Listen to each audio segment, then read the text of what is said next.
Okay, so hello everyone. First of all, I would like to thank CIMPA for this opportunity to give a course here, and also CIRM for hosting this course. So my name is Bouchra Bensiali, and I am assistant professor at École Centrale Casablanca. And I choose today to speak about an introduction to singular perturbations and boundary layers.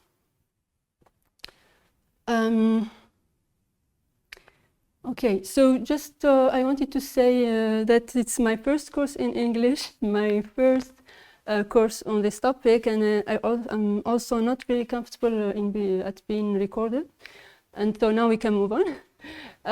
Okay, so first of all, for those of you who maybe heard about boundary layers, maybe you heard of that in the context of fluid mechanics. So the most common example of boundary layers is in fluid mechanics. And so here you can see a picture of velocity boundary layer in fluid mechanics.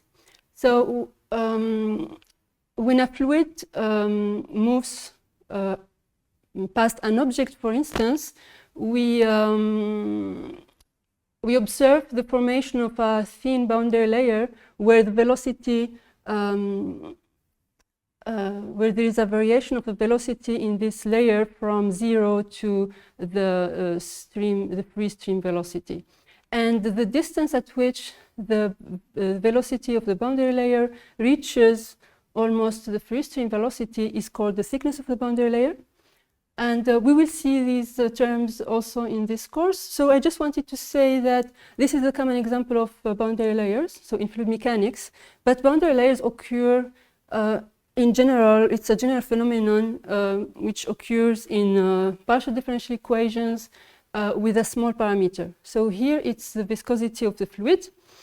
But so here I gave some other examples of singularly perturbed problems. I will explain give a definition of singular perturbations afterwards, but here I wanted just to give some examples, not from fluid mechanics. So for instance, here you have a convection-diffusion reaction problem, and where the diffusion is very small, or equivalently where the convection term is dominant, for instance. So in this type of problems, we can also encounter boundary layers.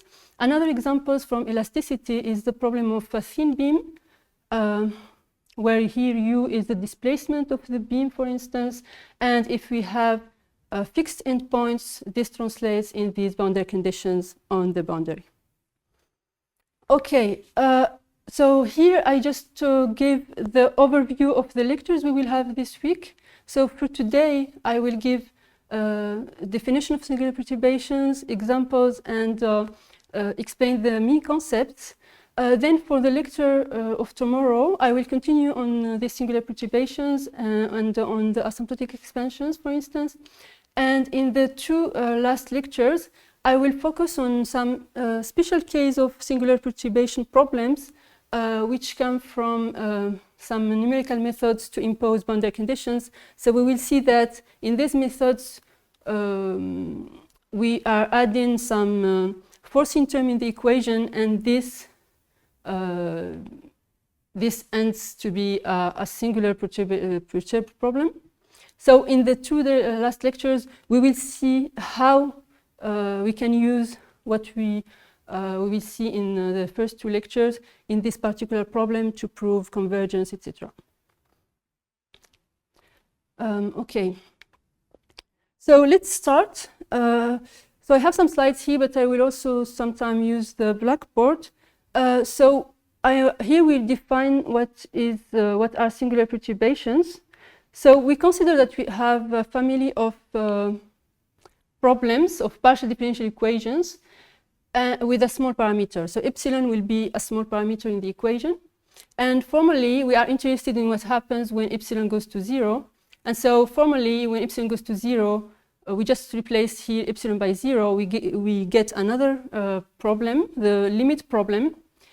And so the definition of singular perturbations is the following. So if we have a differential operator here. So here I'm using the multi-index notation, which means that alpha is a multi-index. So alpha 1, alpha n, if we are in Rn. Okay, and d alpha is the derivative. So alpha 1 times with respect to x1, alpha 2 x2, alpha n n. So this is a notation for the sum of alpha 1 plus alpha 2 plus alpha n. Okay, so here we consider that we have an operator of degree m, which means that we assume that the coefficient alpha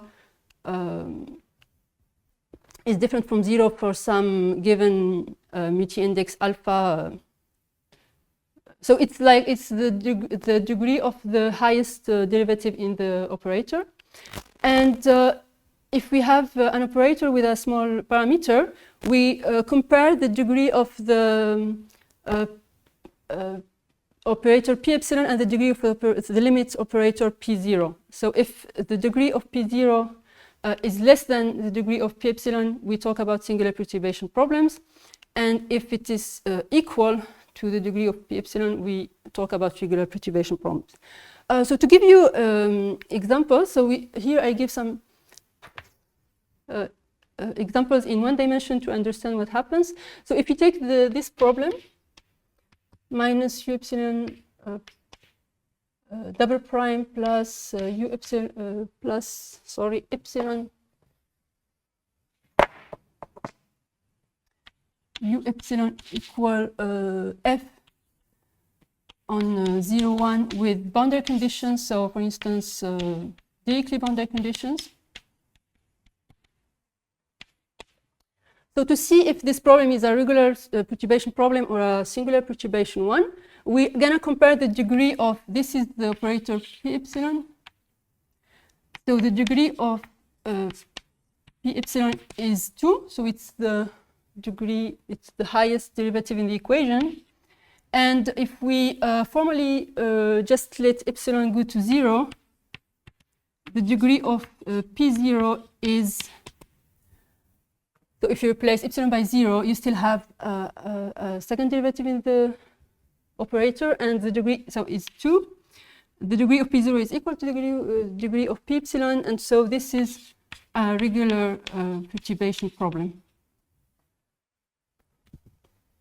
Okay, so the second problem is different. So it's minus epsilon u epsilon double prime plus u epsilon, and in this second problem,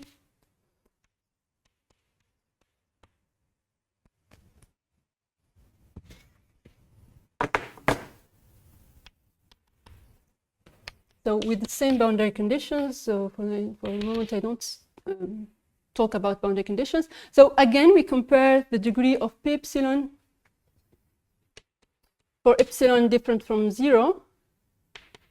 So it's 2.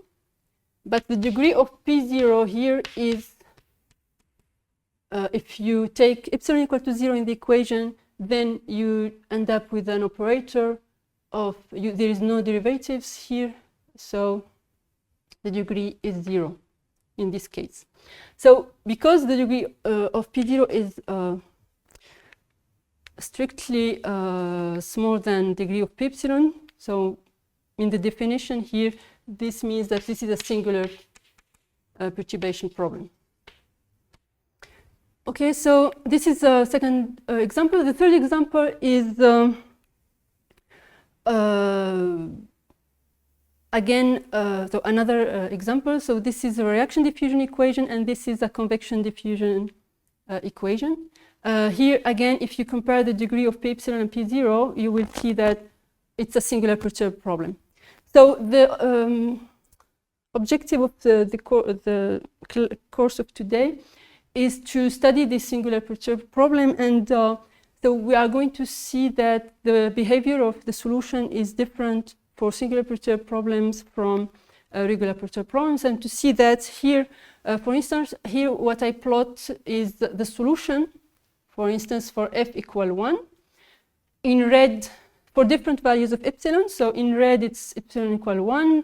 Then there is a magenta curve for epsilon equal 10 minus 1. And the blue is 10 minus, okay, 2 or 3. I don't know exactly. But here, so what we see is that the solution converge to so in the first case, the limit problem is, if I take epsilon equal to 0, is this one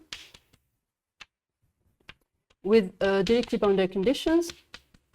So in the irregular perturbed problems, we can show that u epsilon will converge to u0 in H1, for instance. While for the second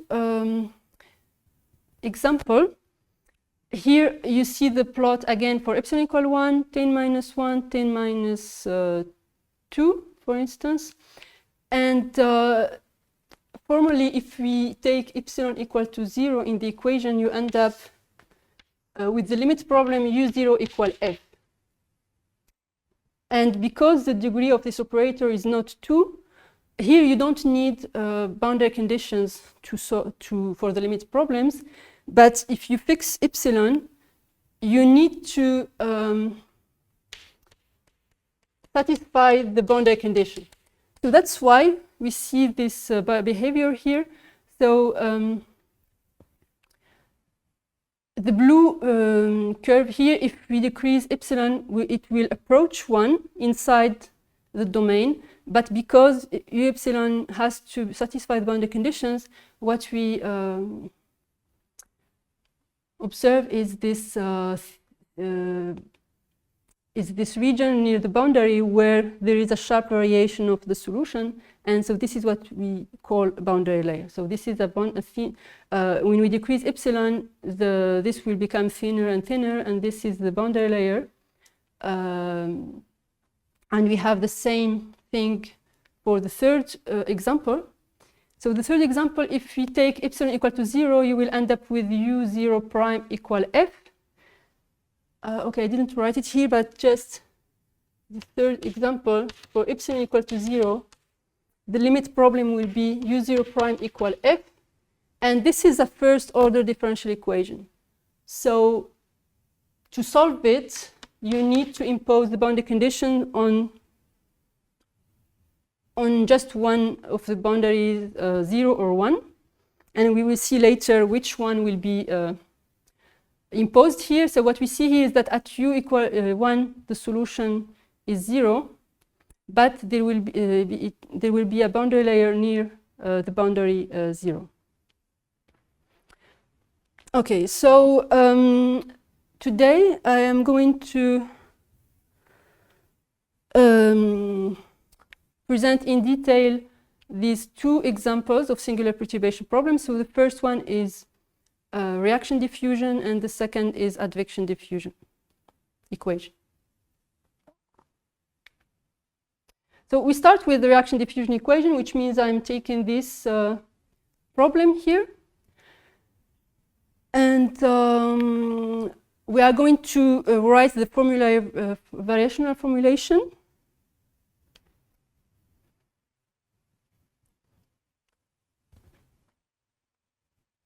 Which is given here. So we just multiply by a test function and we integrate by part. And we can show that there exists a unique solution using the Lax-Milgram theorem. And we are interested in the limit when epsilon goes to 0.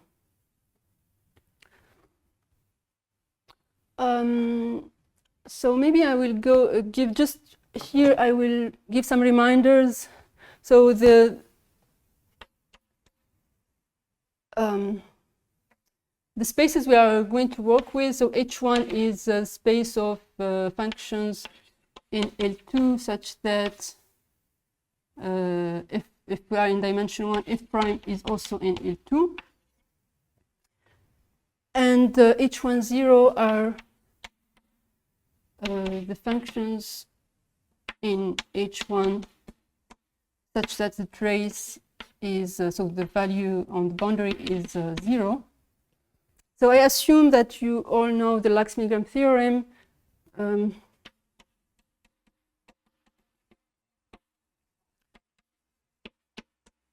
Okay, but just I will give a quick reminder here. So if you have a Hilbert space, and if you have a variational formula,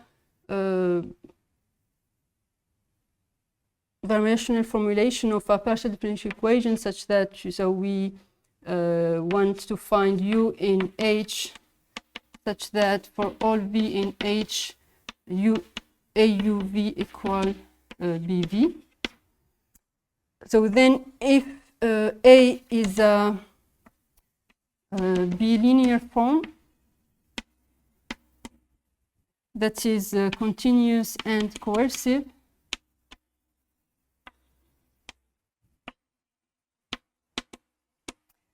and B a linear form that is continuous, so on H, then there exists a unique solution U in H of this solution of 1.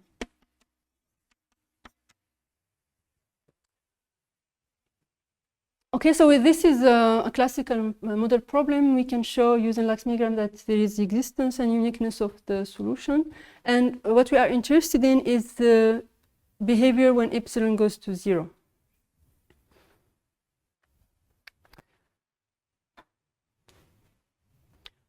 Okay, I'm going to...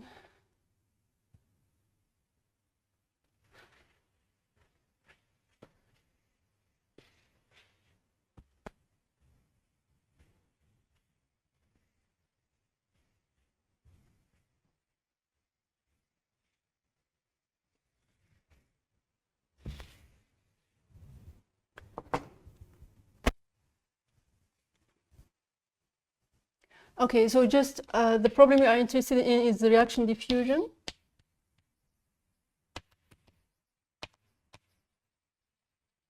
And so in dimension 1, so it's minus epsilon plus u epsilon equal f with on 0, 1 and the derivative boundary conditions.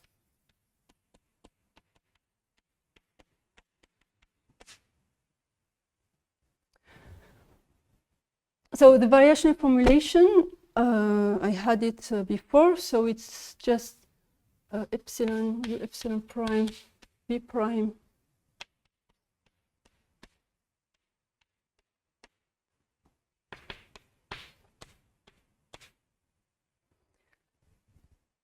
and in general, what we do to have some estimate, we take, this is satisfied for every v in each one 0, so we take v equal u epsilon.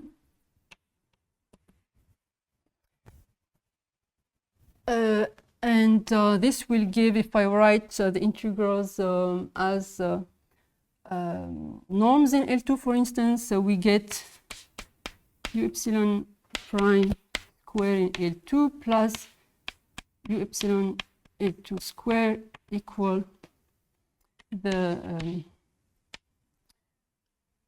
scalar product in L2. And we can use Cauchy-Schwarz. So the scalar product is smaller than FL2 u epsilon L2. And here we just use a standard inequality, AB less than A square over 2 plus B square over 2 to get this.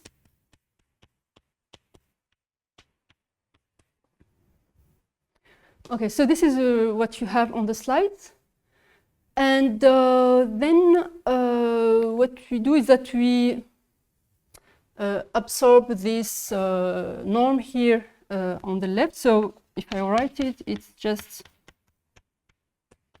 1 over 2 u epsilon L2 square less than f L2 square over 2. And because this is bigger than epsilon 1 over 2, we can just write it like that.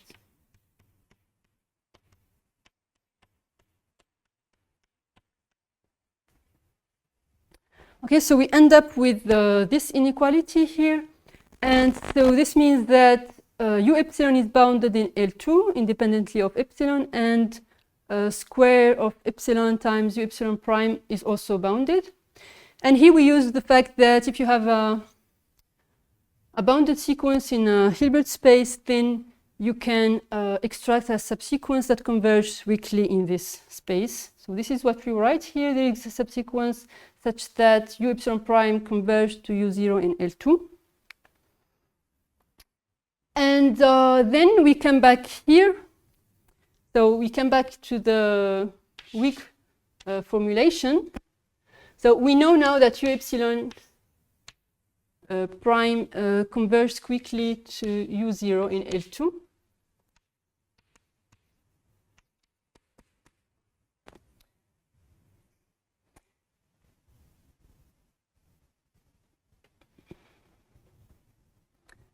And so which means that this the second integral will converge to integral of u0v, and the first one will converge to 0 because we know that square of epsilon u epsilon square u epsilon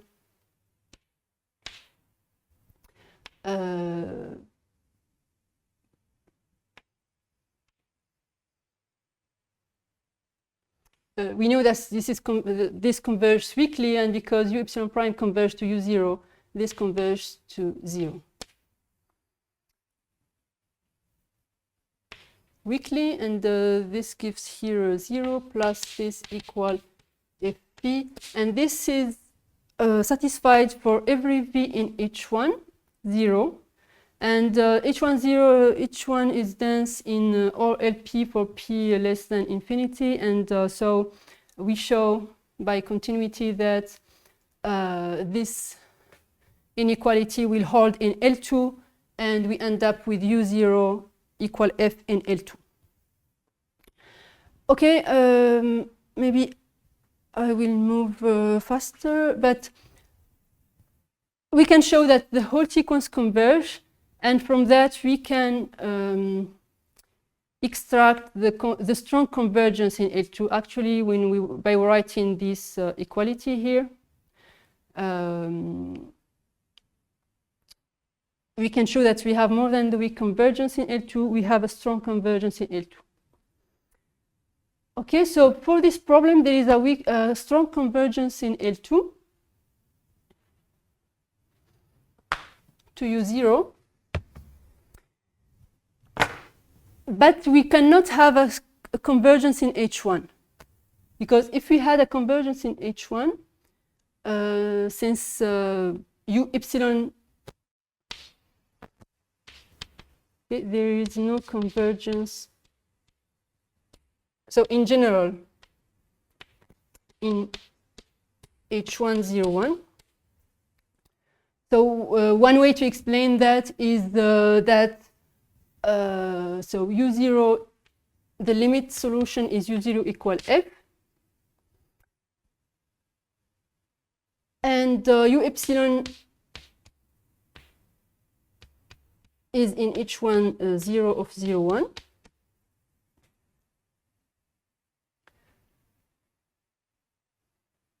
So u epsilon converges to u0 in L2. This is what we know. And u epsilon is h1 0, and if we had convergence in h1, it should be to a limit function that is also in h1 0. And so if we suppose that f0 or f1 are not 0, then we cannot have a convergence in h1. So this is what we saw in when we plotted the solution. So when we plot for a fixed epsilon very small with respect to 1, imagine we take f equal 1. The limit solution will be 1 inside the domain, but because we have to satisfy the boundary conditions, we will have here a strong variation of the solution near the boundary, the two boundaries 0 and 1, in the case where f is different from 0 on these boundaries. So this is what we call the boundary layers. It's this region near the boundary where we'll have a sharp variation of the solution in order to satisfy the boundary condition. Okay, so now the objective is to, because we don't have a convergence in H1, we are going to construct an approximate solution of U epsilon in order to take into account these boundary layers. Okay, so what we are going to do is that we are going to assume an approximation here. And after that, for the moment, this is a formal analysis. And we will show afterwards rigorously that this is indeed an approximate solution. But just based off what we did for the moment, so an approximation will be, so we know that inside we will converge to U0. Far from the boundary, we will have U epsilon, which is U0. But we will need to correct near the boundaries. And so here, because there is a sharp variation, we are going to assume that there is a function that is smooth and that is that depends on a faster variable. So that's why we will take theta L for the left boundary, and we will assume that this depends on the variable x divided by eta 0. And so we are going to explicit eta 0 afterwards. So this will be some function of epsilon, some power of epsilon. But for the moment, we don't know if it's x over epsilon or epsilon squared, etc. So we assume this. So this is for the left boundary, and we have here another function that is localized on the right boundary, theta r, and this will be a function of the distance to the boundary. So it's 1 minus x divided by some function of epsilon, so some power of epsilon. And we will assume that these are smooth and that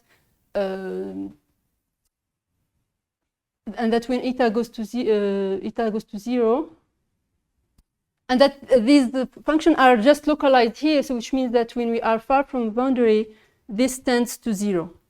Okay, and so when eta 0 goes to 0, I assume that theta L goes to 0. And so if I introduce a variable key L and key R, or xi,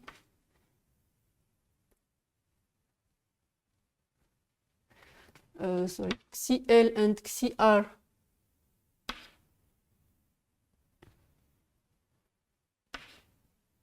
on the two boundaries, we are going to assume that theta L R tend to 0 when xi tends to infinity. So this is just to say that these functions will be localized near the boundaries. Okay, so now how do we construct these functions and these eta 0 and eta 1? So maybe before some vocabulary. So this will be the thickness of the boundary layer.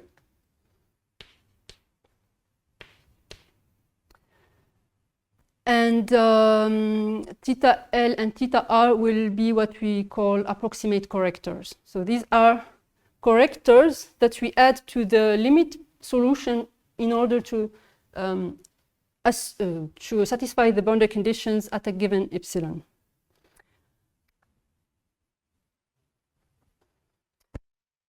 Okay, so I just wrote again the approximation we assume. And what we are going to do is that we are going just to take this approximation and inject it in the equation, okay? Because we want U epsilon to be an approximation of the solution, so we want to solve this equation.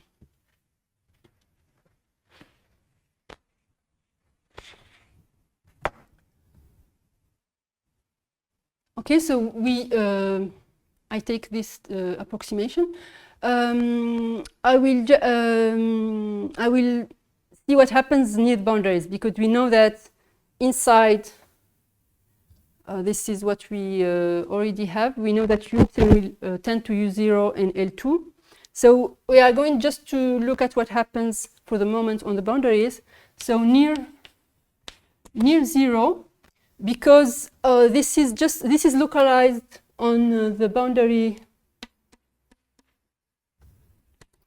at 0, and this is localized at 1.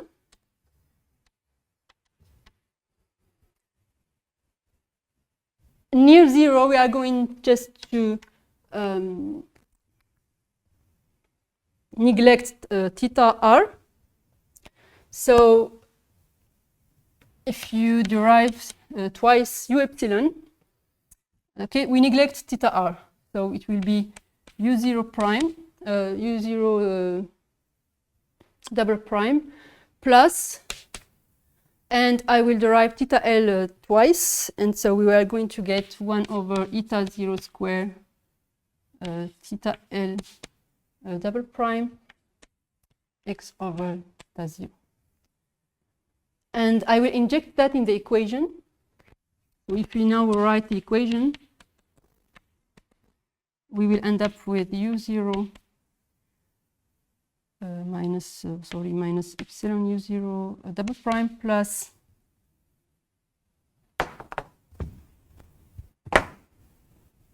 minus epsilon eta 0 square theta l double prime x eta 0. And then I add u epsilon. Again, we neglect theta r. So plus u0 square, u0 double prime, sorry, plus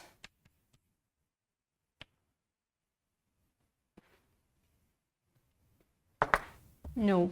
So I'm just adding u epsilon, so it's u0 plus theta l x over theta 0. And this should be equal to f. Okay, approximately equal to f. And what we are going to do now is to balance the orders on epsilon. Okay, so we know that u0 is f. Okay, so this disappears. This is order 1, epsilon order 1, or order 0 on epsilon, let's say. And then we have here order 1 on epsilon. Well, this will be neglected here. And what we do is that we have these two terms, and if we want to have something interesting, we are going to balance the powers of epsilon. Okay, so we want to find an equation on this approximate correctors, and so we are going to take, if we want to have some equation that have some sense, we are going to take this equal 1 in order to have the same order. So for the moment, as I said, it's really a formal analysis. It's not, let's say, rigorous, but we will afterwards have a rigorous result. So this is an analysis step, and then we are going to do a synthesis step afterwards. So if we choose eta 0 squared equal epsilon, which means eta 0 equal a square root of epsilon, then the equation that we end up on theta L is minus theta L double prime psi. Okay, this was what I called psi L plus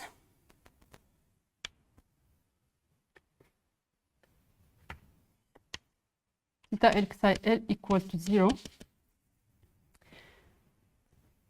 And the solution is so it's just a second differential equation with the constant coefficient. So you solve the characteristic polynomial, and you find that theta L is a plus exponential plus xi plus a minus exponential minus xi. But remember that we assumed that theta L goes to 0 when xi goes to infinity, which means that a plus will be equal to 0. And then, so we end up with this. And to find a minus, we are going just to use the boundary conditions, okay, on the dominant term. So this we neglect. And we want to have u epsilon equal to 0 on 0. And this will give us that theta L on 0 is minus. So using boundary conditions, theta L 0 is minus u 0, 0. And so A minus will be minus u 0, 0.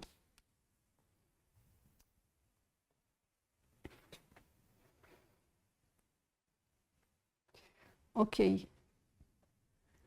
So we finished with, we found this first approximate corrector. So we do the same thing for theta r. So I will not detail it. So here it's similar. For theta r, we are going to neglect theta l because we are looking at what happens near the boundary near x equal 1. And so we get another equation with theta r instead of theta l. And by balancing the orders on epsilon, we find that we have to take eta 1 equal square of epsilon as well. And we can solve the equation on theta r with the same method using boundary conditions. Okay.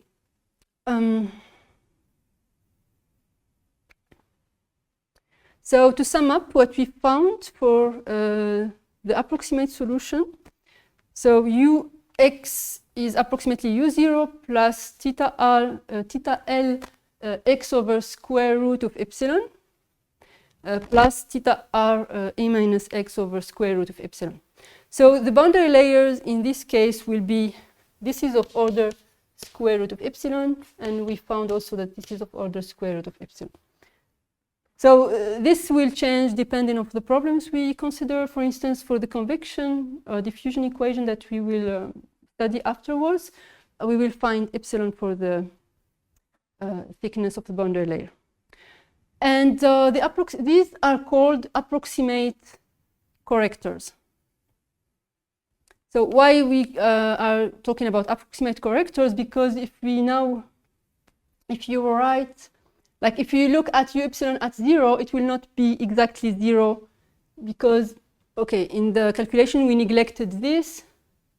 If we neglect this, then it will be 0. Otherwise, it will be something that can depend on epsilon. And so to have exact correctors, let's say, what we do is that, okay, here are the solutions. Okay, we found here a minus equal minus u0, 0. So here just write in the final solution for the correctors, for the approximate correctors. And to have a corrector, we are going, because the approximate correctors are assumed to be localized near the boundary, we are going to multiply by some cut-up function in order to have something that is really localized. Okay, so we are going to multiply what we found by a cut-up function with a support in 1 over 2, for instance. And we do the same thing for theta r. And in this way, now we will have exactly, so when we will write the corrector, theta epsilon x is theta l x over square root of epsilon times sigma x with a support in 0, 1/2. Okay, so it means that here we will have 0. And we do the same thing for the right part. Sorry, sigma minus. This is what we call the corrector. So now what we are going to do is that we are going to show that the error function tends to 0, and we are going also to, in H1, we are going to obtain the order of convergence with respect to epsilon. So what we do is that we are going to write the error function which is so u epsilon minus u0 plus theta epsilon.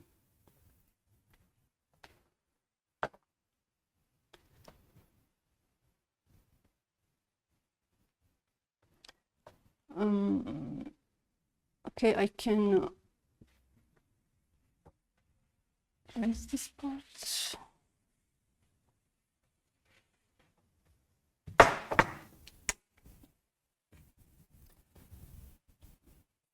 Okay, so the error function is u epsilon minus u0 plus theta epsilon.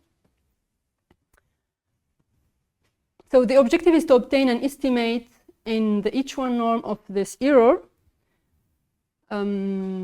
So what we do is that we will need to write the equation satisfied by the error function. And to obtain the equation satisfied by the error function, we will need to write the equation satisfied by each term of the error function. So if we start with theta epsilon, for instance, so here I wrote already the result, but maybe I will detail it to explain that some terms will just cancel out. So if we write minus epsilon theta epsilon double prime plus theta epsilon, so recall that the expression of the corrector is this one.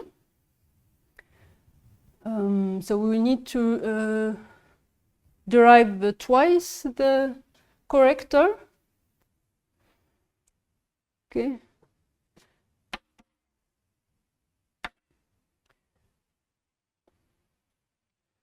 And there is some product, so okay.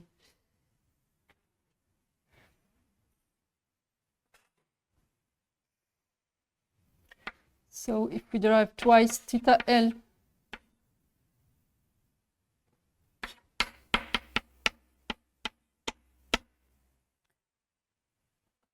sigma x plus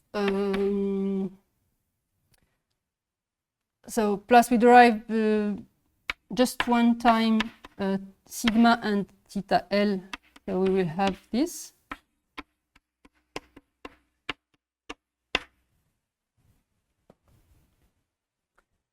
And finally, there is deriving twice sigma and keeping theta L.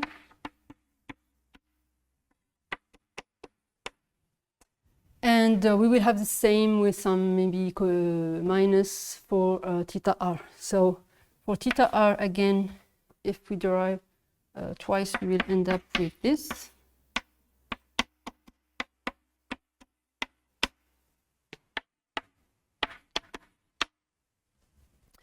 If we derive just once, okay, because there is one minus x here, we will have a minus, but also we will derive once sigma 1 minus x, so it will be a plus.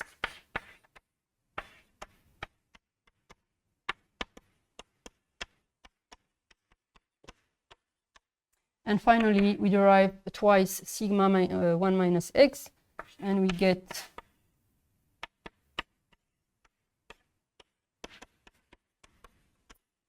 this for yeah, and plus theta epsilon. So theta epsilon is theta L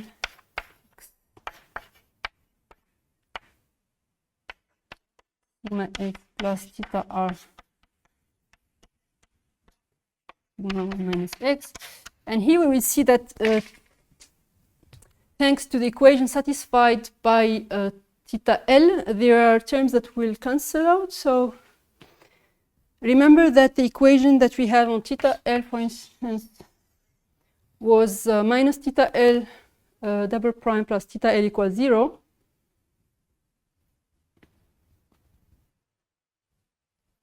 Okay, so you have here minus theta L double prime, and here we have plus theta L. Okay, so this equation will cancel this term with this one. And we have the same equation on theta r. If I go back. Yes, on theta r it was the same equation. And this also we simplify the terms on theta r here and here. Okay, so that's why on the slides what you have is only for this term, for the right-hand side, is only 4 terms that we have here. And the important thing to note is that, okay, what we need is just an estimate of this right-hand side, because this will allow us to estimate afterwards the error function. So thanks to the boundary layer equations on theta L and theta R, we don't have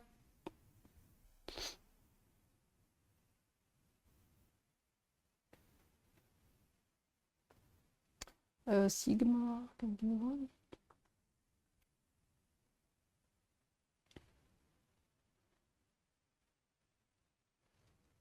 Yeah, we don't have in this expression sigma. We only have derivatives of sigma, and so sigma, if you remember, it was a cutoff function, so means that we take some function that has so this is sigma x.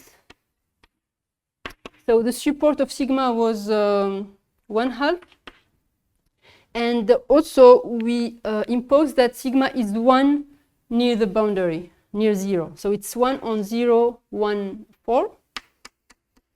So which means that sigma is equal to 1 in 0, 1, 4, and then it's something that is smooth and goes to 0 after 1/2.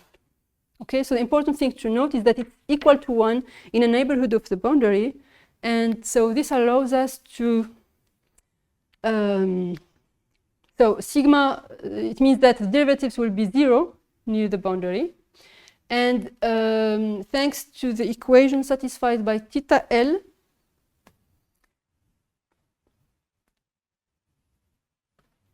I didn't write it here, but at the end we ended up with correctors. This I will need. So theta L x over, it was some constants time exponential of minus x over square of epsilon, and theta r was a function of 1 minus x, and it was also a constant exponential minus 1 minus x over square of epsilon. So in both cases, what we need,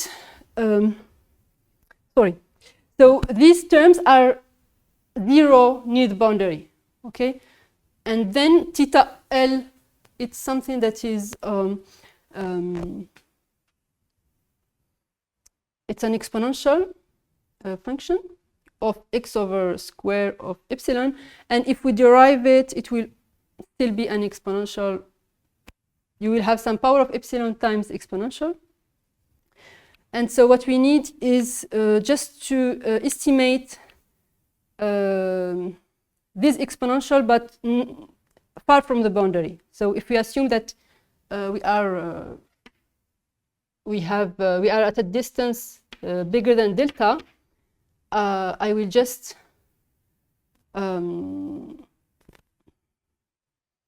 say that theta L is less than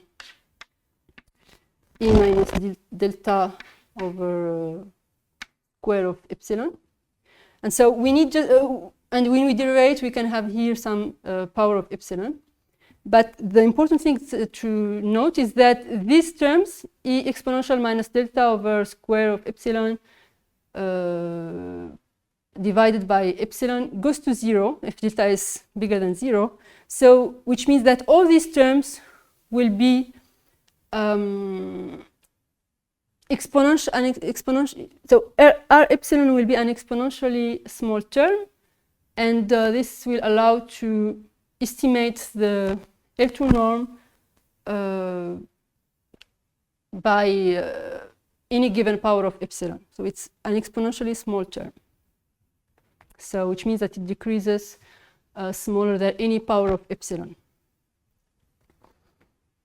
Okay, so this will be helpful to estimate u epsilon afterwards. Okay, so what I need now is to write the equation on w epsilon. So here we wrote the equation on theta epsilon. So we are going to write also the equation on u epsilon, and then this will allow to write the equation on w epsilon.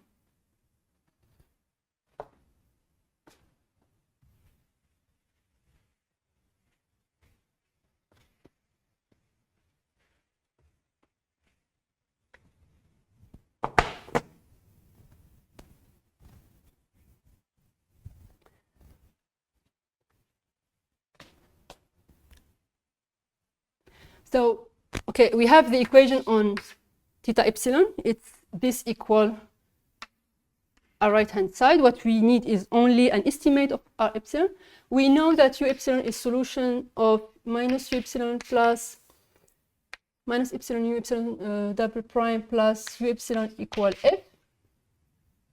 Okay, and then we are going just to sum up or use different terms to write the equation on w epsilon. So we have to make okay, I'm going to write it. So it's minus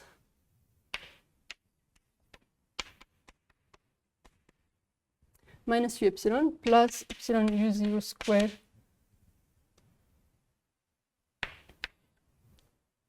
minus u0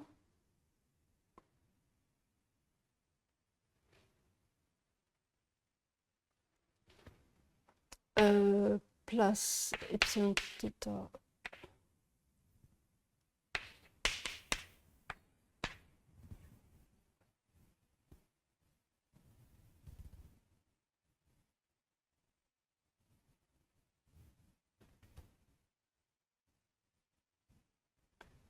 yeah, so this is first one is f, but then we have plus epsilon u0 double prime minus u0, and u0 we know that it's equal to f, and then it's minus r epsilon. Okay, so there is a sign, a minus sign here, but okay, it's not very important. What we, well, it's important, but then we are going just to have some estimates, so it will not change the results. So we end up with u0, because u0 is f. Here I'm assuming, so we are going to assume that f is as smooth as needed, and so we end up with epsilon f double prime minus r epsilon. And the interest of having worked here with an exact corrector is to end up with this boundary condition on w epsilon. So w epsilon will be also in H10. Okay, so u epsilon is in H10, and theta epsilon corrects u0, so this is in H10. Okay, so the equation is this, and w epsilon is H10, and now what we want is an estimate of w epsilon in H1 norm. So again, what we do is that we are going to write the variational formulation and take a suitable test function, etc., and use some Cauchy-Schwarz inequalities, etc., etc. So I'm going to detail that.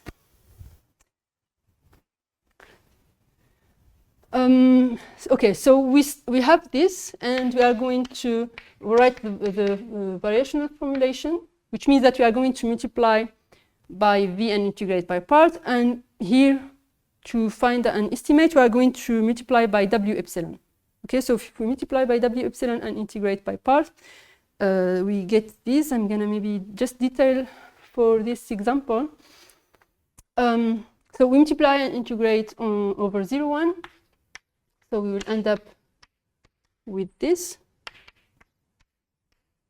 because we are in H10, so it will be equal to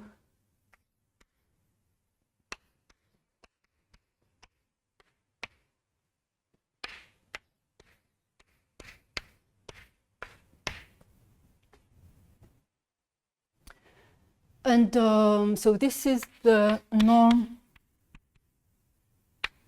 in L2 plus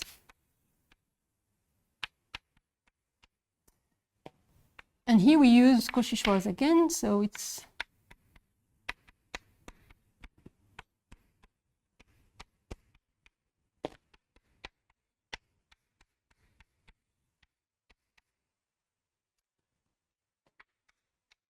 and here we remember that the estimate on R epsilon was an exponentially small term, so it was smaller than any power of epsilon. And because here we have an order epsilon here, we can just take the, like factorize by epsilon, let's say. This will be smaller than a constant epsilon, for instance. So we can just, here I have to assume f in H2, and this will be smaller than a constant. So I can directly just write that this is smaller than C epsilon times W epsilon L2 in L2 norm. And what we do in general is that we use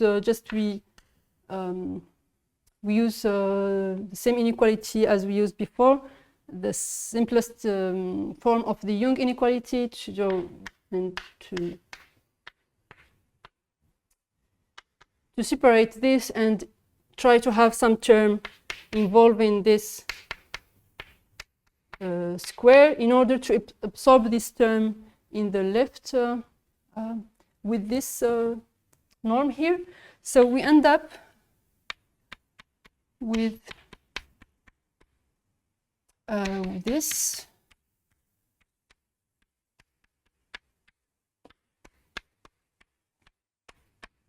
Okay, this is a constant, so I will just say that this is a constant time epsilon square.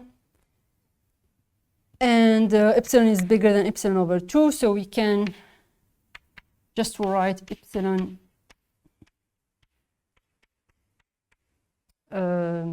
L2 norm of the derivative plus L2 norm of the error function smaller than C epsilon square. And this is what we have here, more or less. So we end up with this inequality at the end. And so this allows, if we separate the two norms, so this means that since W epsilon is H1 0, we can use the Poincaré inequality. So we know that, so okay, this will give us first that the L2 norm will be smaller than epsilon, okay, when we take the square root. And the L2 norm of the derivative will be smaller than square root of epsilon. Okay, so this will give us, this is smaller than C epsilon, and for the derivative it will be square root of epsilon. And we use the Poincaré inequality, which tells us that the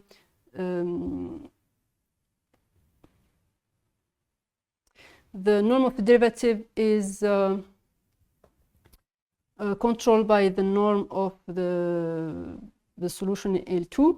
And so we end up with the norm in H1 that will be controlled by the square root of epsilon. Okay, so this is the end of the first part for reaction diffusion equation. So we can write all what we did here as a theorem. And as I said, that we assumed that f is as smooth as needed. So because we needed here the second derivative of f, so we have to assume f in H2. And so if U epsilon is the solution of the singular perturbed problem, and U0, this is U0 here, the limit problem. And if the theta epsilon is as we defined, then we can show, so this is what we showed here, the error function was the difference between the solution of the singular perturbed problem and the approximate solution.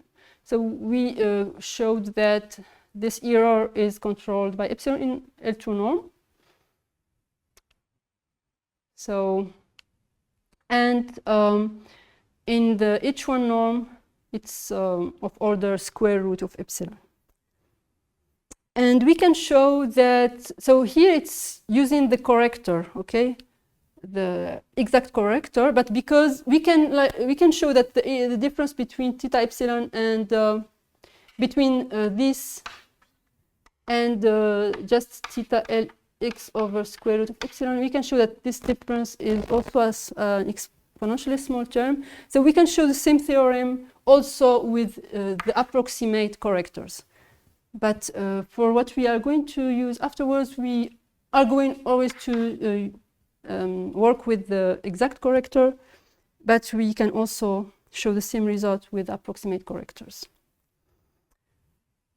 Okay, so I suggest that we take a small pause here. Okay, so let's continue. And now, so we saw what reaction diffusion equation gives in one dimension.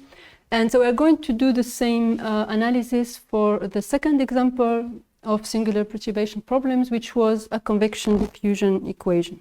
And we are going to study the second example, which is convection-diffusion problem. So the difference is just in this term. So we take a first derivative. So this is the convection term. So on 0, 1, and we take again directly boundary conditions.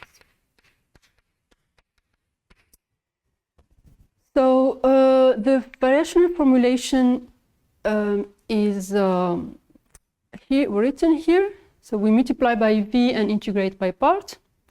And we can show again that there exists a unique solution using the Lax-Milgram theorem because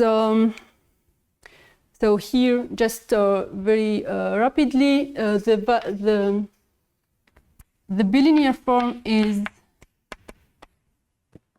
epsilon u epsilon prime v prime plus u prime u epsilon prime v.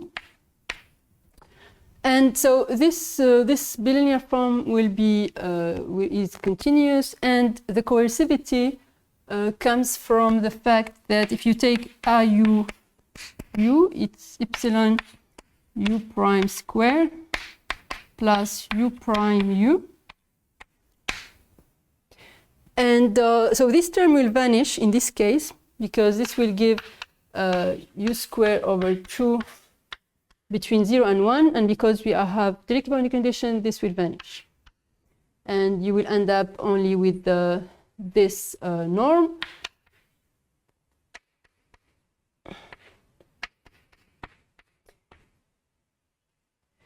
And we are in H1 0, so we can use the Poincare inequality and show that this is bigger than a constant H1 square. Okay, so this was just to so when we have convection problems, we can have some coercivity issues. So this will depend on the problem we consider. Here in this case, in the bilinear form, the convective term just vanishes. And so we can use here Lax-Milgram theorem, and we have existence and uniqueness. And again, we are interested in the limit when epsilon goes to 0. And as we saw before in the plots, we will have some boundary layer on some boundary. Why? Well, because if we take formally epsilon equal to 0, the limit problem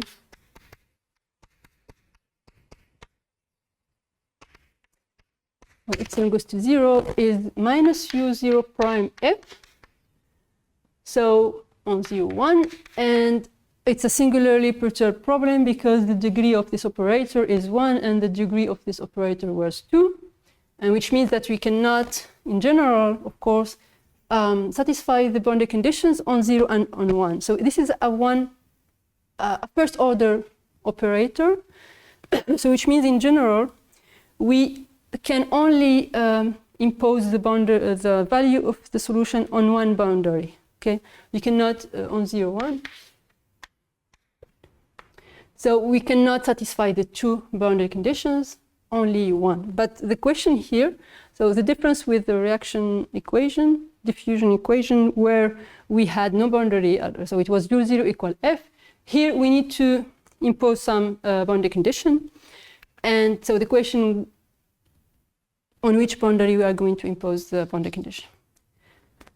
And so to understand on which boundary, we are going just to assume that we are going to do the same analysis as before. So we are going to look for approximate solution. And for the moment, we don't know on which boundary we have to correct the solution. So we are going to assume that there are two approximate correctors. Okay, so we are going to assume that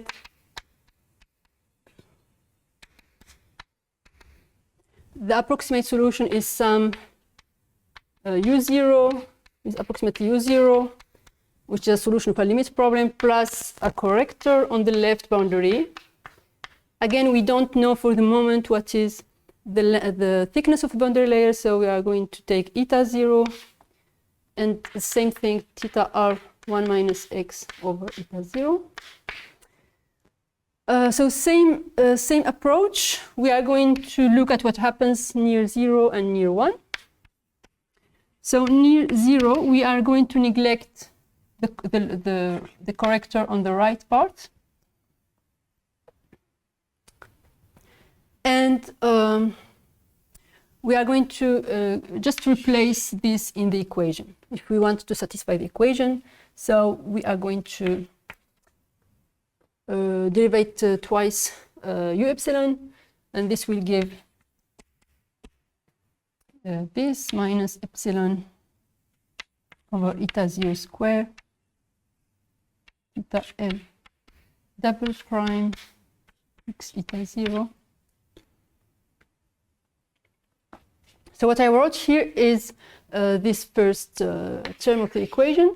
Then I need to derive once u epsilon, again by neglecting here this. So it's u0 prime minus 1 over eta 0 theta l x over eta 0 equal f approximatively. And so the limit solution satisfies u0 prime equal f. So this is this vanishes. This is of order, let's say, epsilon. And again, if we want to have some interesting equation on the corrector, here we are going, the difference here with respect to the reaction diffusion equation is that here we are going to balance these two terms. So we are going to take the choice we are going to take for eta 0 is epsilon eta 0 square equal 1 over eta 0. And this will give that eta 0 is epsilon. Okay. So the equation on theta L is minus theta L double prime on some variable psi minus theta L. There is here a derivative, sorry. Prime psi equal 0. And we need to solve this equation. So again, we write the characteristic polynomial, it is minus r squared minus r equal to 0. And the solutions are, so it's minus r plus 1. So solutions are r equals 0 or r equal minus 1. Okay, and so theta L psi is some constant A0 plus A minus exponential minus psi. And again, so when we take this approximate solution, we assume that theta L is localized here. So it means that when psi goes to infinity, when epsilon goes to 0, psi goes to infinity, we assume that theta L tends to 0. So which means that A0 is 0, and it remains just A minus times exponential minus psi. And to get the constant A minus, as we did before, we use the boundary condition. So from the boundary condition, which is U epsilon 0 equal to 0, we get, by neglecting again this, we get that U0 plus theta L0 is 0. And so theta L0 is A minus. We get A minus equal minus U0 is 0. So here we found a solution for the corrector on 0. So we expect to have a boundary near 0, and we can stop here, but because we were looking at which boundary we are going to impose the boundary condition, but I am going to look at what happens at near the boundary conditions 1, just to see that if we do the same analysis, we are not going to find a corrector on the right hand side. On the right, sorry.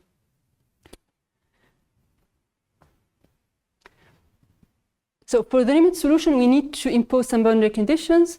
And from this first analysis, since there is a corrector on the left boundary condition, this means that the limit solution will satisfy the boundary conditions on the right. And just to be sure, or maybe just to confirm this, we are going to do the same thing on near x equal 1. And we are going to find that there is no corrector on this boundary. So what is the difference? So near x equal 1, let's do the same thing. We are going to neglect the left corrector, and we are going to write the equation again, but now we are going to derive theta r, and you are going to see that because we are going to derive once, and because of this sign here, we are going to have a plus here. Okay, let's do it. So if I look at near x equal 1, so we neglect theta L. And so I take the approximate solution and I inject it in the equation, and we find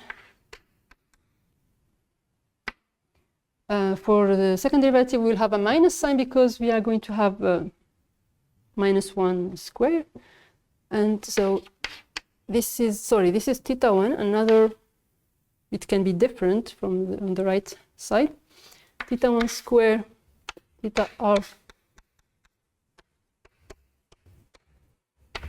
And here we are going to derive 1, we are going to have a minus, which will come from here, and so here we will have a plus. So this is the difference on the equations. For the reaction diffusion equation, we had the same equations on theta L and theta R. Here it will be different, so we have a sign plus, and then 1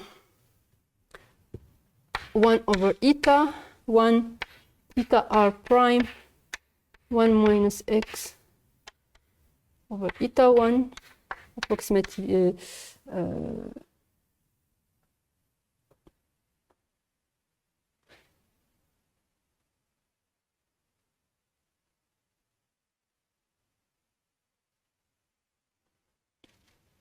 yeah, I just forgot minus u0 prime. It's okay, equal f. So this vanishes. This is of order epsilon. And then if you want to have something interesting happening for theta r, again, we are going to balance the orders. And so we are going to take epsilon eta 1 square equal 1 over eta 1. And this will give us, again, eta 1 equal epsilon. But the equation on theta r will be different. So we will have minus theta r double prime of some psi plus theta r prime psi equal to 0. So now the characteristic polynomial is minus r square plus r equals 0. And the solutions now are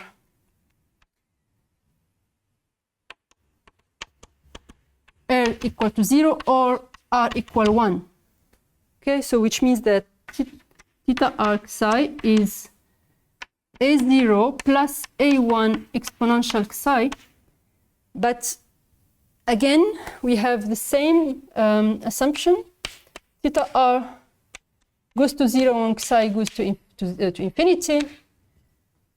And so which means that if we want, because exponential here goes to infinity and the constant is 1, in this case, we will, if we want to the limit to be 0 when psi goes to infinity, well, this just means that theta r is 0. Okay, we have no choice here for the constants. So, okay, this confirms what we found before. So near 0, we expect to have some boundary layer here. We have a corrector theta L, okay, but on 1, we cannot correct on 1. So the limit problem, because we cannot correct on the right boundary, has to satisfy the boundary conditions of the initial problem. So the limit problem will be u0 minus u0 prime equal f with u0 on 1 equal to 0. So just if I come back to the plots, this is what we found actually in the plots for this problem.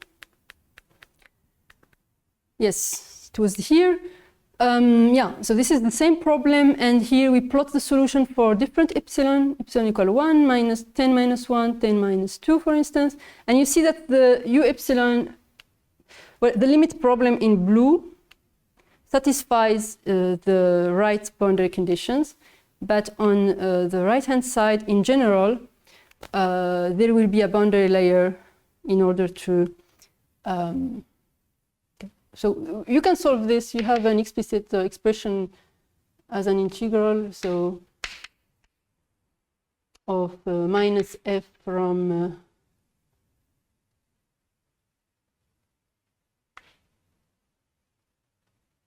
it's integral from x to 1.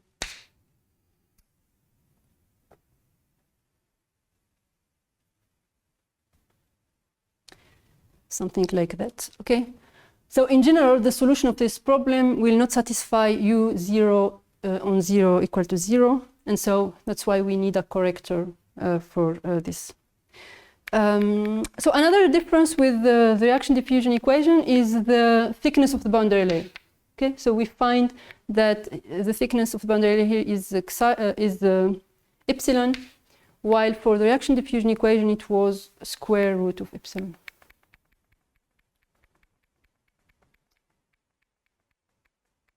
Okay, so let me come back to the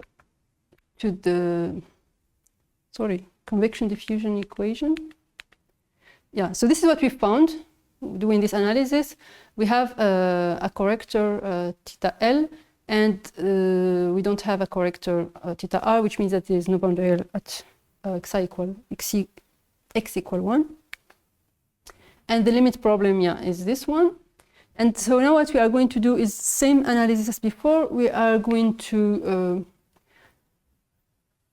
study the difference between the u epsilon and the approximate solution. So if I write what you obtained,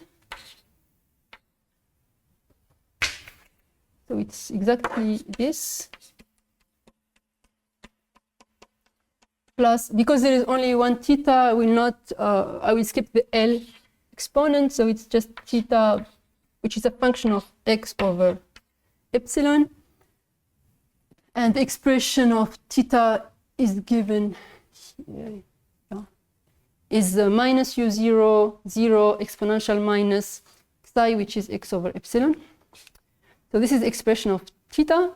And so this is an approximate corrector, and to have a corrector, we are going just to multiply by, again, by a cutoff function that has a support only on 0, 1 over 2.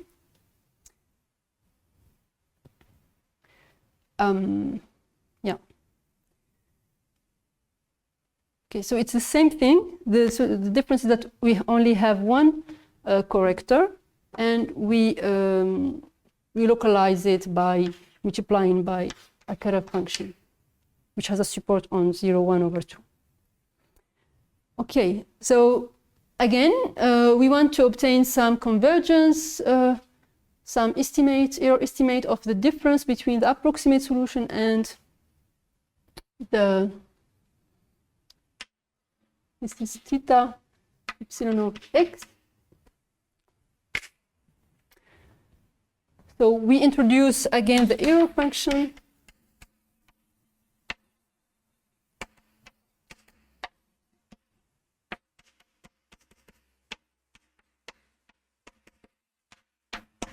And we are going to do the same study. We are going to find some differences again in the two problems. So as we did before, we are going to write the equation satisfied by W epsilon, which means that we are going to write the equation satisfied by each term. So starting with theta epsilon. So again, if you write minus epsilon, theta epsilon double prime plus, no, not plus, the equation that we satisfied by W epsilon will have the same form of the equation satisfied by U epsilon. So we are going to write minus epsilon theta epsilon double prime minus theta epsilon prime.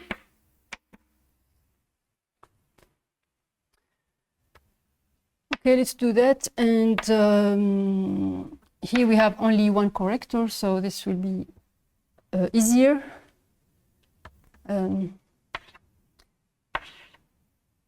So if we derive twice theta epsilon, we have 1 over epsilon squared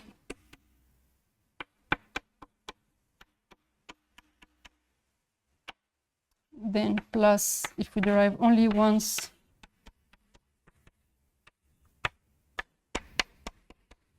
and if we derive sigma twice, then we will have theta x over epsilon sigma double prime minus, and here we are going to derive once theta epsilon.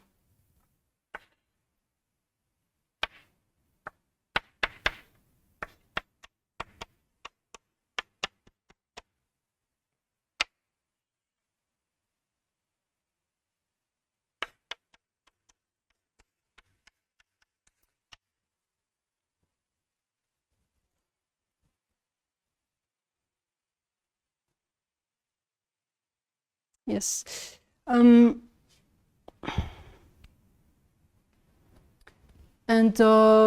using the equation satisfied by theta, we will have some simplification of the terms that that can pose problems. Okay, because here this is of order 1 over epsilon. And we want to show some convergence with respect to epsilon, so we don't want to have some terms of this type, because like sigma is 1 near 0, this will have some value, and here this will be some 1 over epsilon. Okay, just by hands. So this term, hopefully it will simplify with, because we have minus theta double prime minus theta prime equal to 0, and here we will have also some term of this kind. So this first term here is minus 1 over epsilon theta double prime, and using the equation this will simplify. Okay, so we end up, this is what is written here, with just two terms.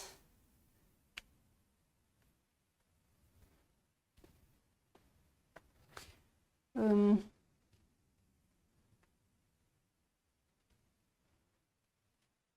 forgot something.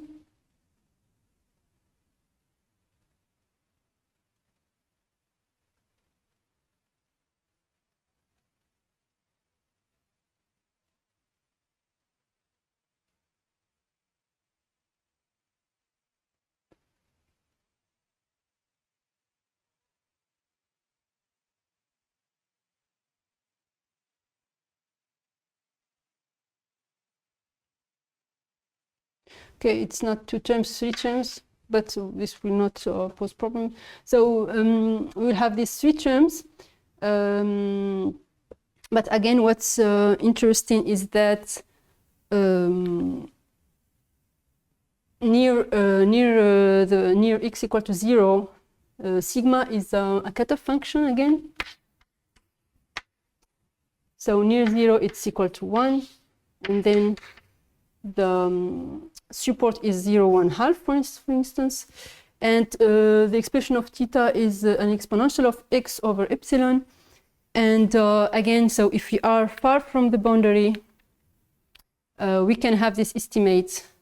So we know that here we will have this will be 0, and so we can just look at what happens for x bigger than delta, and the exponentials that we will have will be of the form exponential minus x over epsilon multiplied by some epsilon, but then the fact that this goes to 0 will allow us to show that the r epsilon will be again an exponential small term, so it's smaller than any power of epsilon.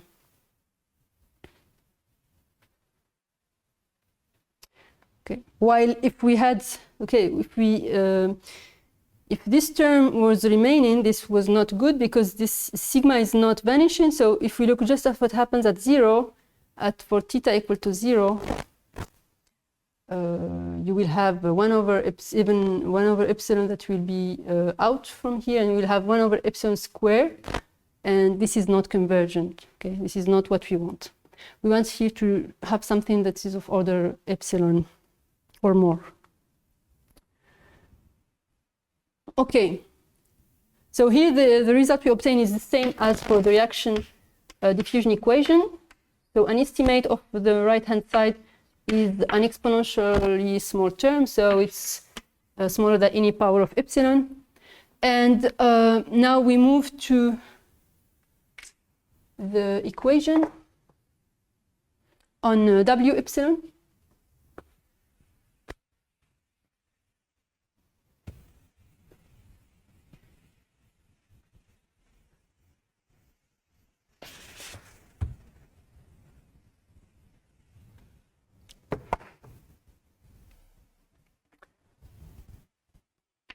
Okay, so we have the equation on U epsilon. It's written here. We have the equation on theta epsilon, and so we can get the equation on W epsilon.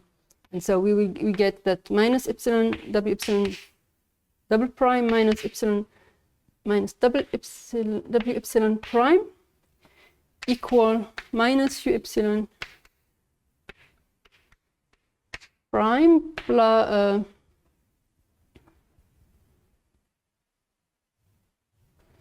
plus epsilon U0 prime minus plus U0 prime plus epsilon theta epsilon double prime minus plus theta epsilon prime. And so the first one is equal to f, and I erased it, but the limit problem was U0 prime equal f. Minus U0 prime equal f. So f plus U0 prime will, this is f, this will simplify with U0 prime, and what will remain is epsilon U0 double prime, and U0 double prime is minus f prime. So this is minus epsilon f prime, and minus what we called here R epsilon. Okay, so this is it minus or plus?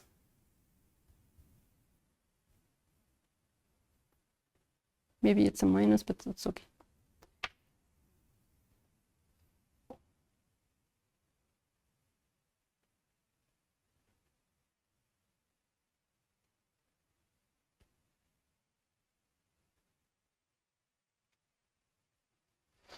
Okay, it's not a big deal. Okay. So this is the equation we get, and because we localized the the corrector, we will end up with, if you check here the boundary conditions, you will find that on 0, both on 0 and on 1, the boundary conditions are equal to 0. So we have a directly boundary conditions. And what we want is to have an estimate of W epsilon, okay, of the error that we make. And we will see here that there is a difference between the reaction diffusion equation. So let's start by using what we did for the reaction diffusion equation. For the reaction diffusion equation, we just multiplied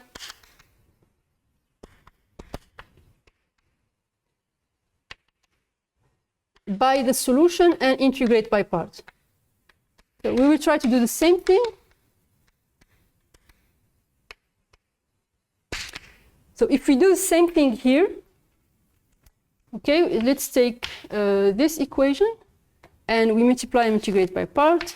So we will get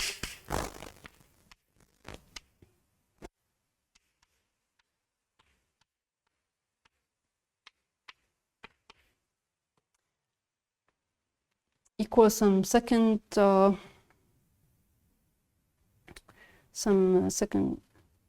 right.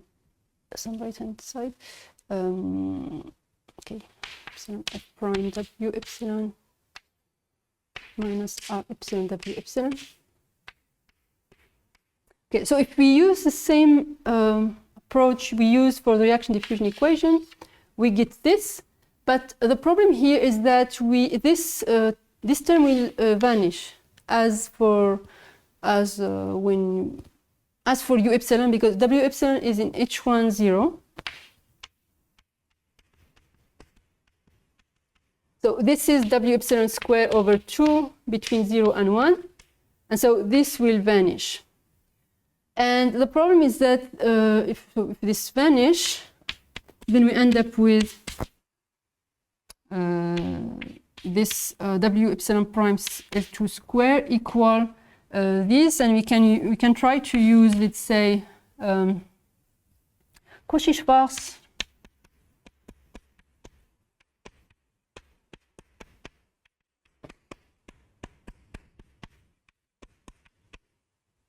for instance, Cauchy-Schwarz inequality. But so the problem here is that we cannot. So what we used for reaction diffusion was also some inequality here, like saying that this is over 2 plus w epsilon L2 square over 2.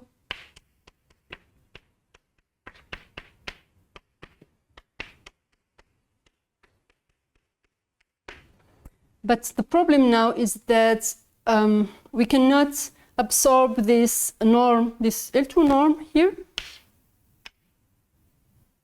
We cannot absorb it with the w epsilon prime.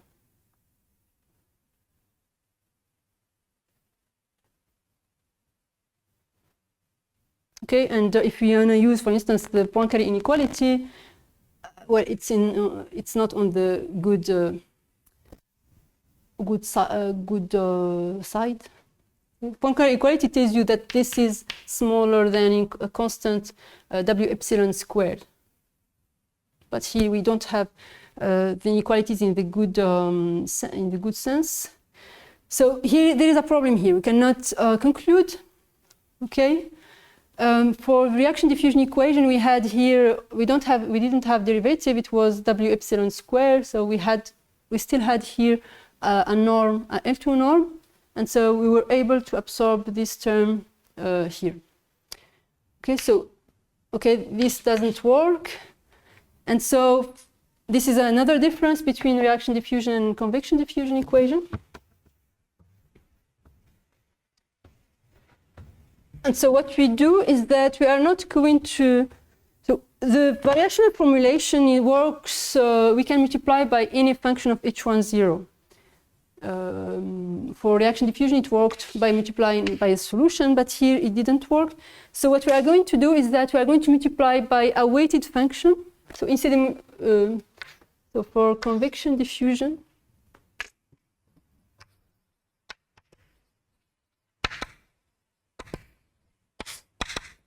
we are going to multiply by W epsilon times some function. And in this case, it works by multiplying by W epsilon times exponential of x.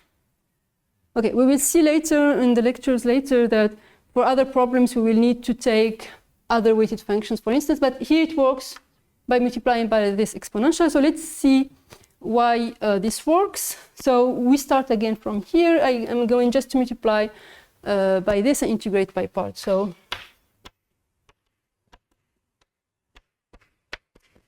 I have the right to multiply by this because it's in each one 0 of 0, 1.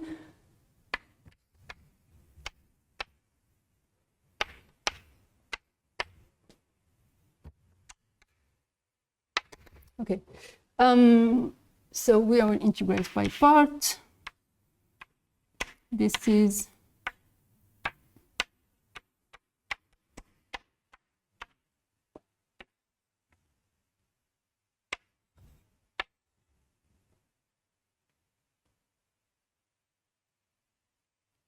yeah, this will be 0 on the boundary, so there is no term here.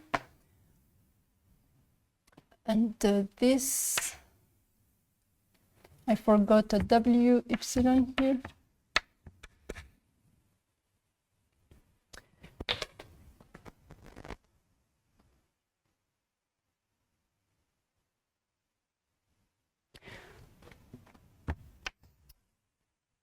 So for this term, we are going to write that W epsilon prime times W epsilon is W epsilon squared over 2 prime. And here we are going to develop the derivative of the product. So it will be W epsilon prime be exponential x plus W epsilon exponential x.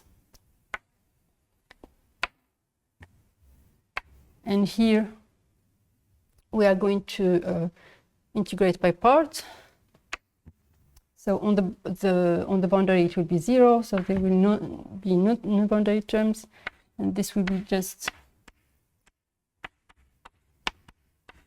this term.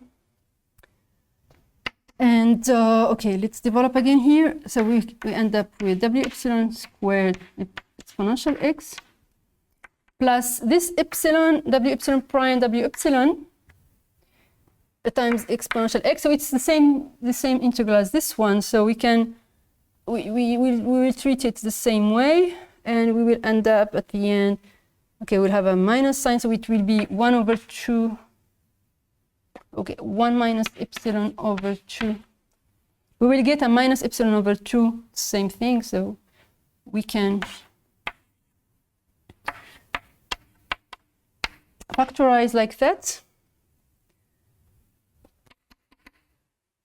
Okay, is it what I have here? I don't know what we see. Something, it's the 3 first lines, or maybe the fourth one. Yeah, so yeah, the fourth one here, if we write, okay, maybe it was the third. Okay, what we do, okay, I don't speak for the moment about the right-hand side. Here what we do, because at the end what we want is to recover the norms. Okay, we want to recover the norms of W epsilon prime in L2 or W epsilon in L2.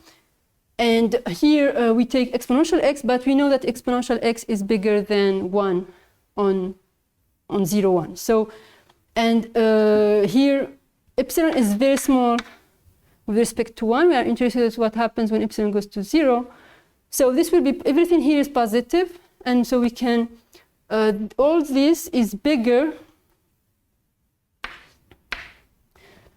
Okay, all these terms are bigger than, because exponential x is bigger than 1 on this, on 0, 1, for instance. So this will be bigger than epsilon, just the integral, which is the norm,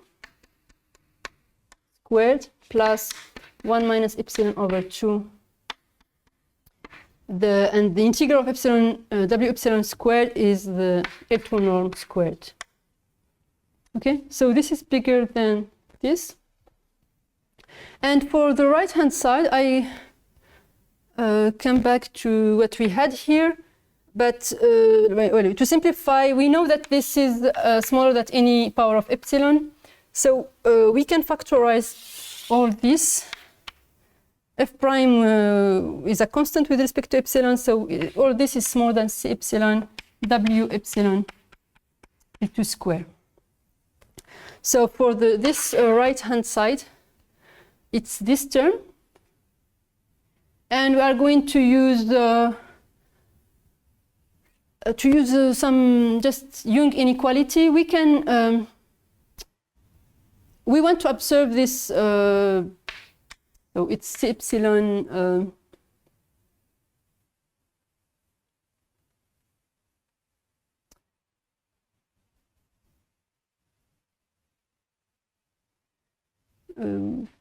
Over 2.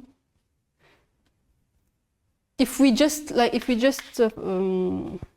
use over 2, it will not work because we will have. If we use this inequality, for instance, we will have 1 over 2 here, and when we are going to observe it here, we will have a negative term here. We don't want this, but we have choice here. So using the Young inequality,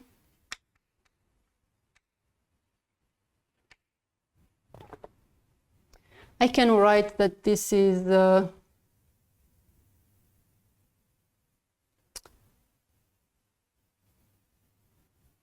this is 2 times 1 over 2, and so this will be smaller than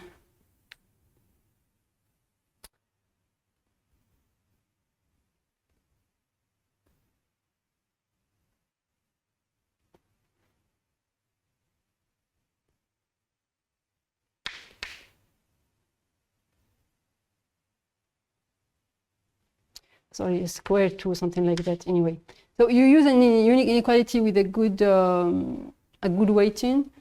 So we end up with, for instance, this inequality.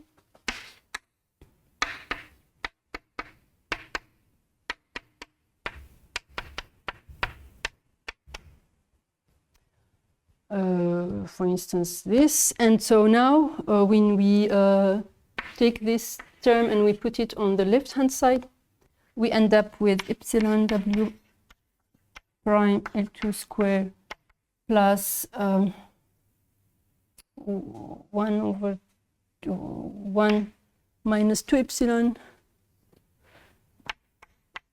Okay, what we need is really just to find the, choose a good weighting to have something positive here in front of the L2 norm.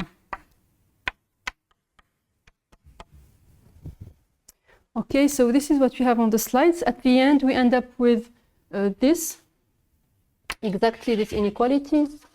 So epsilon times norm of W epsilon prime squared plus this will be, for epsilon very small, this will be positive. And so if we write separately the estimates we obtain for epsilon very small with respect to 1, we can deduce that the L2 norm is smaller than C times epsilon. Okay, when we take the square root, and for the first derivative, it is smaller than square root of epsilon. And using Poincare inequality, we have the same estimate for the H1 norm. Okay, so it's 5 o'clock. Okay, so at the end, so this is almost the end. We have, so, and this is the theorem for the convection-diffusion equation. If U epsilon is the solution of the convection-diffusion equation, and U0 is the solution of the limit problem that we already wrote, and if theta epsilon is the corrector we defined before, then we have this estimates between the solution and the approximate solution. So the results are the same.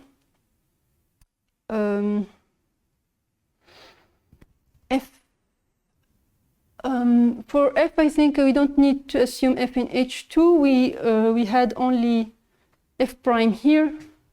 So I think it's just F in H1 for the convection-diffusion equation. And again, we can show the same result if we replace the corrector by the approximate corrector without localizing with this cutoff function. Yeah, so this is the end for the convection-diffusion equation. I wanted to end with the other model problems. So in one dimension, we can also consider other model problems. So this is, for instance, a Laplacian equation with a convection term.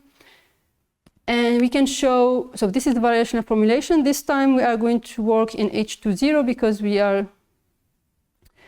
have here a fourth derivative, and in the variational formulation we will have second derivatives. So we can show for this example that there is a unique solution, and what I suggest, so I will stop here afterwards. As an exercise, you can try to use the same approach that what we did here to establish the limit problem and a convergence results using the boundary layer approach. So what we see here already, if you take epsilon equal to 0, the limit problem will be an order of order 1, while you have like 4 boundary conditions. So it's impossible. It's a first order operator, and you have to find which condition will be imposed on the limit problem. So for this, I suggest that you follow the same approach. You have all the ingredients to do that. And this is a model problem in oceanography, a simplified model problem. So I give here a reference. You can find it on, it's a YouTube video. You can also find it on Carmen TV of Anne-Laure Dalibard, couche limite en océanographie. You can check that. And to finish, I finish maybe this part with the references with the biography that I used for this part. So there is this book, Singular Perturbation Boundary Layers, another book by Jacques Williams, and another one by Anne-Laure Dalibard, which works a lot on these boundary layers, especially in fluid mechanics.